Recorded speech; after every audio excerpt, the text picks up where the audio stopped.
What's up, guys? I am here with my live experience video of the SmackDown / main event / Superstar / Sacramento Slam tapings for January 22nd, which is today or yesterday, because this video will probably be posted on 23rd. But I was there live in Sacramento, California, Sleep Chain Arena, and I had tons of fun. Honestly, I had tons of fun.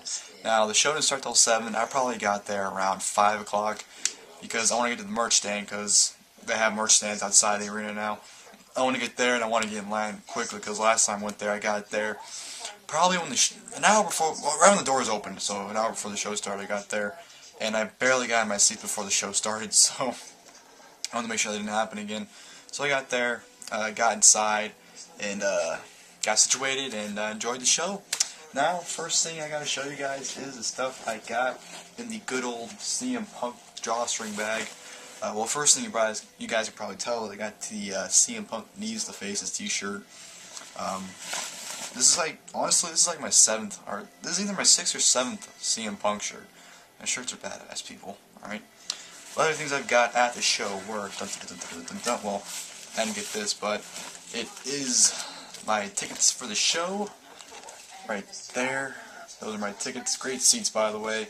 I didn't know where these seats were at going into the show, because on Ticketmaster they didn't even list a section, so I was kind of worried about that, but I ended up having great seats. Really loved them. And the stuff I got, first thing I got was, I feel stupid for getting this, the program, 2012 program, 2013, whatever. I saw this, and I'm like, the cover looked different. The cover looked different. Well, it has the same format and everything. I just thought, some people are different. But when I got this, I got home, I compared it, and look, they're the exact same. So I spent $20 on a program I already had. But there were a few differences. There's probably like 2 or 3 pictures in here that were different than that one. Just like, not even like the page was updated, just like a few pictures in the background updated. So I paid $20 to get 2 or 3 updated pictures. So F my life, I pretty much just wasted $20 there, but, oh well. By the way, the merch stand, everything went up $5. T-shirts were now $30 instead of $25, what they normally are, at my shows at least. I know it really differs, the price on what area they're in. Programs normally $15, that was $20.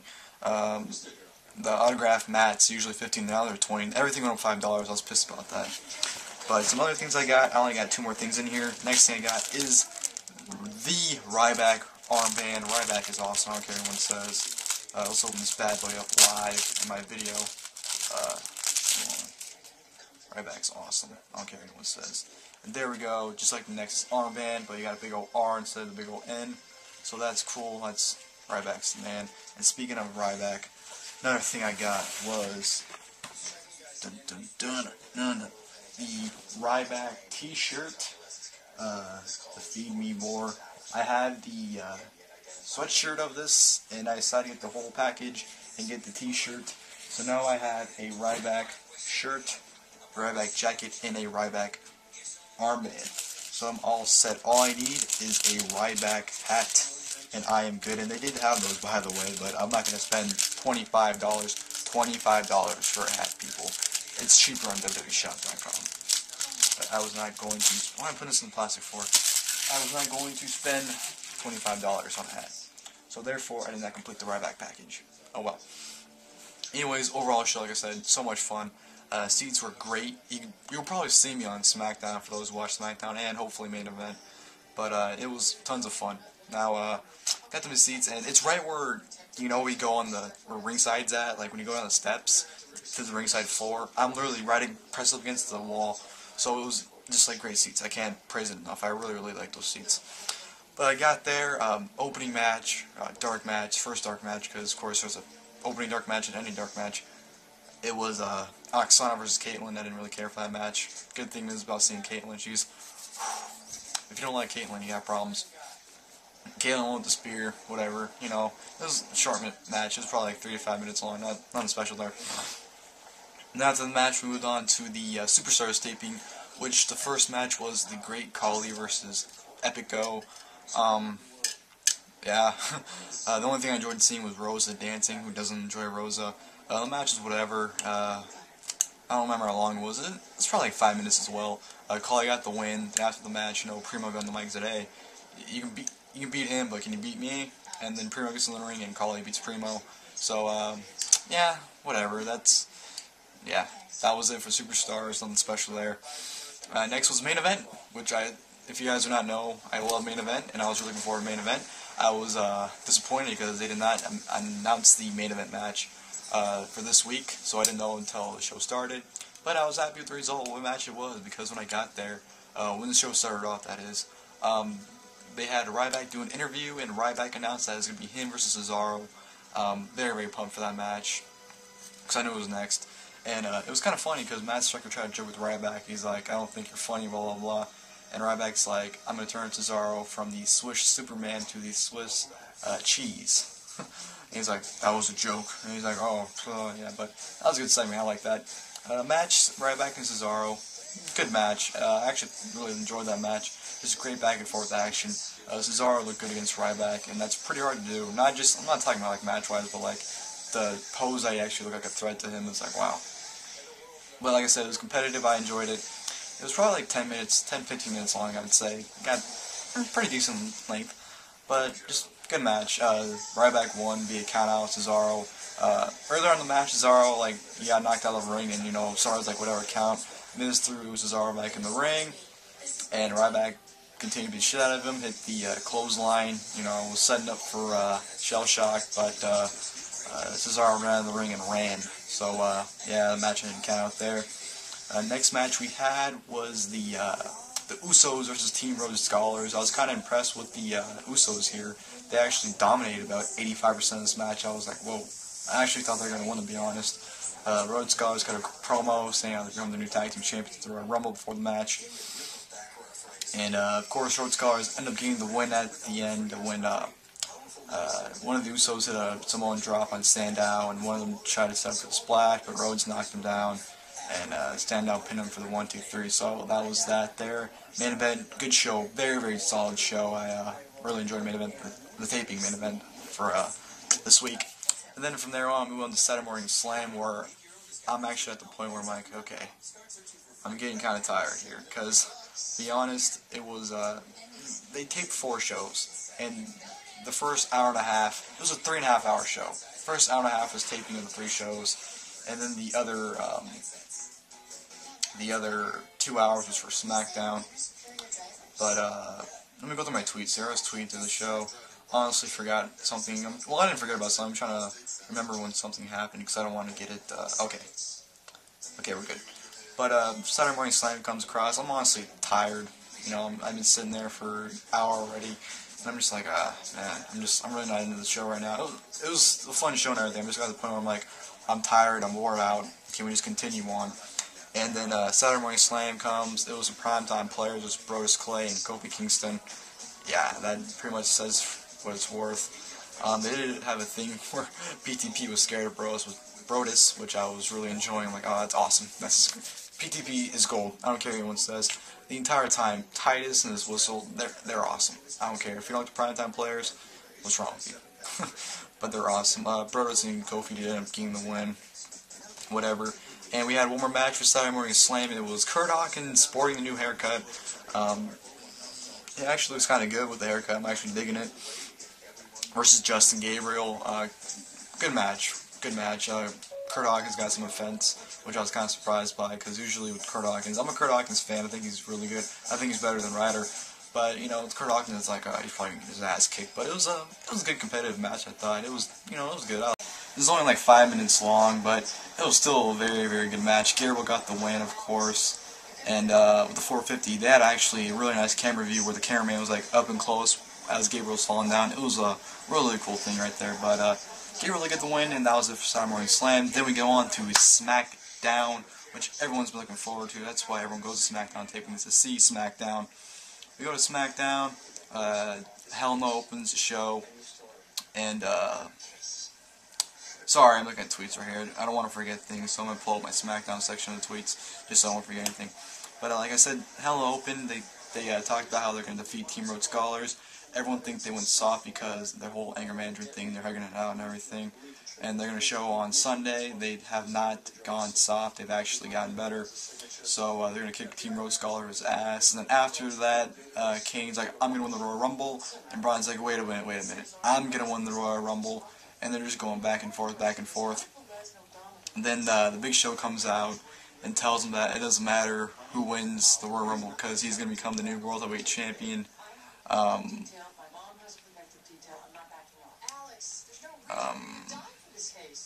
Sorry, I was just reading tweets again. Sorry about that, guys. I really apologize for that. I shouldn't have done that. I was just making sure I didn't forget anything there. The Big Show comes out, says become new World Champion. Pretty much, he said he gets out. He tells him to get out of the ring because if he doesn't, he's gonna kick their ass. He's like, we're not getting out of the ring. You get out of the ring, which leads Rhodes Scholars to come out.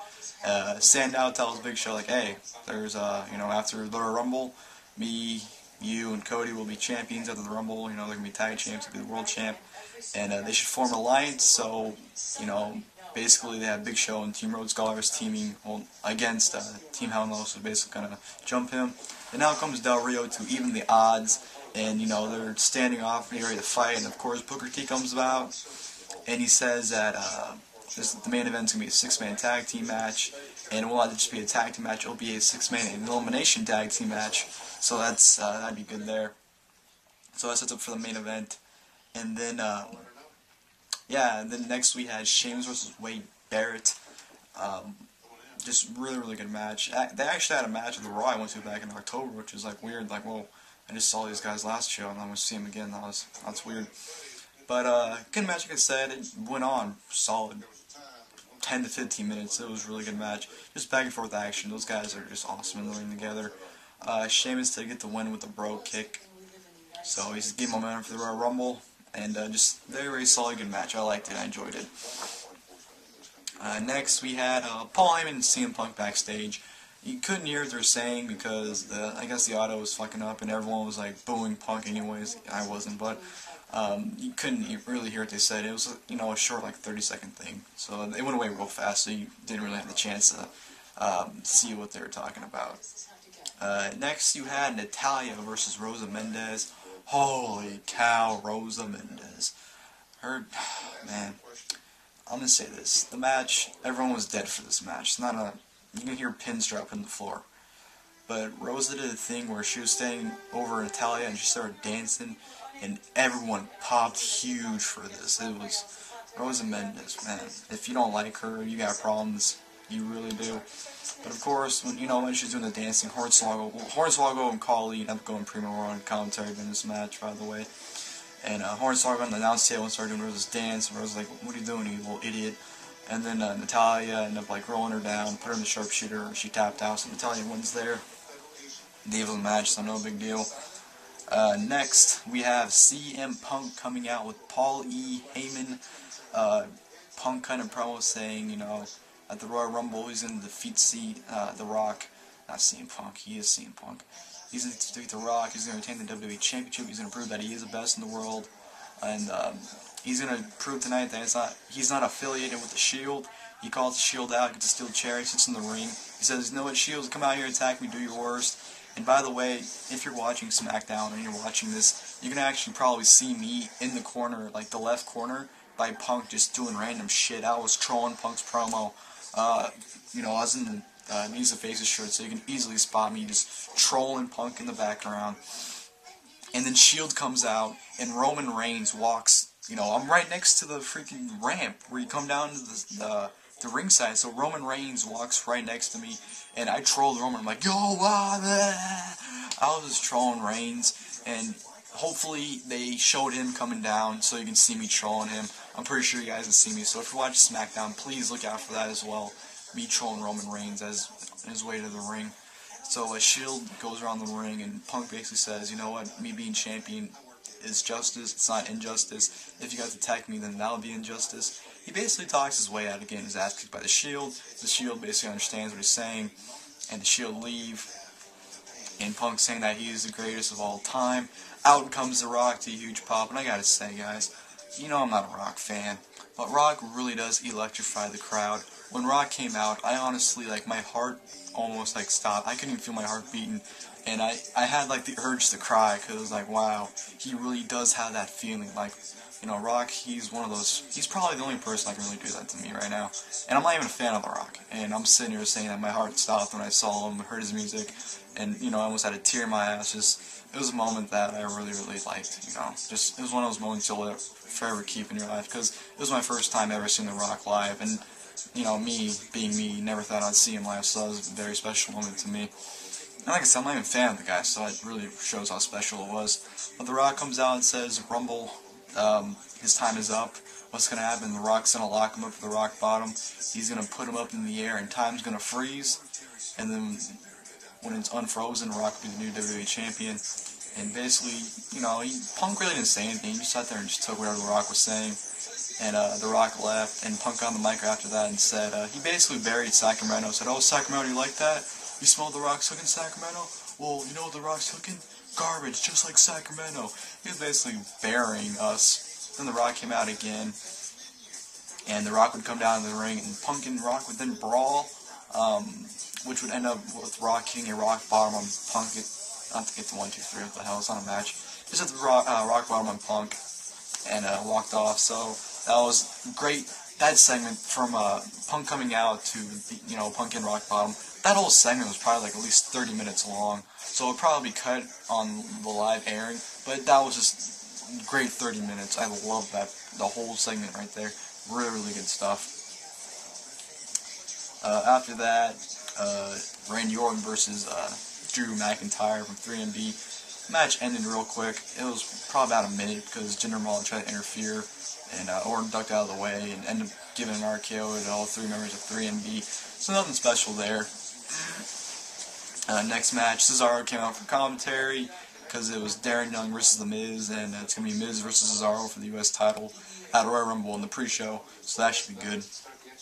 The Miz versus Darren Young, Miz got the win with the figure 4, you know, whatever match. It was only like 5 minutes, no big deal. So yeah, whatever. And then we go into the main event, which was the 6-man elimination match.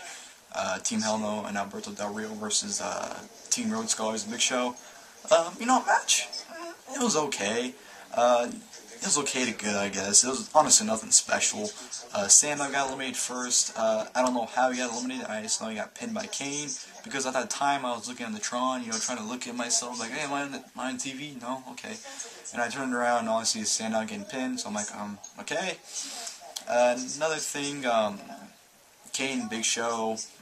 Big Show came in next, and Kane got eliminated by countout. Kane clotheslined both him and the Big Show out of the ring, and they both fell out of the ring. And Big Show got in the ring first, and Kane got counted out. And Big Show's doing the whole one. He was counted with the ref because they're trying to live with the whole last man standing gimmick. Basically, this whole match was the last man standing gimmick, which I didn't like. So Kane was next to go. Daniel Bryan was the next to go by count out when Big Show hit the WMD, and Daniel Bryan flew out of the ring, and you know Big Show hit the 1, 2, 3, counted with the ref. So Bryan got counted out. Yeah, whatever. Big Show would then be next to go, and Del Rio hit Show out of the ring. I forgot what he did. It was just a bunch of countouts. I didn't like that too much. Just a bunch of counts, like I said. And you know, Del Rio counted with the ref, so Big Show got counted to count of 10. So came down the roads and Del Rio, and they went at it, they went at it pretty good. I was enjoying it. And Del Rio got the win when he hit the Insecurity to Rhodes in the corner. Got the 1, 2, 3. So Del Rio was the last man surviving that match. You know, he was celebrating. Then Big Show would come out and spear Del Rio, and he would knock him out. He'd bring him to the announce table, knock him out, and throw the announce table on top of Del Rio, like Del Rio did to Big Show to win the world title. And Del Rio counted to 10, so, not Del Rio, Big Show counted to 10, basically signifying what's going to happen at the Rumble, so that closed with that. And then we went on to the dark match, which was Alberto Del Rio versus the Big Show again, for the world title. And no disqualification match. Del Rio, you know, Big Show was throwing jokes at him, like, I don't care if I have to turn you into, you know, tortilla, you know. He was basically just making a bunch of, like, taco jokes and everything to Del Rio.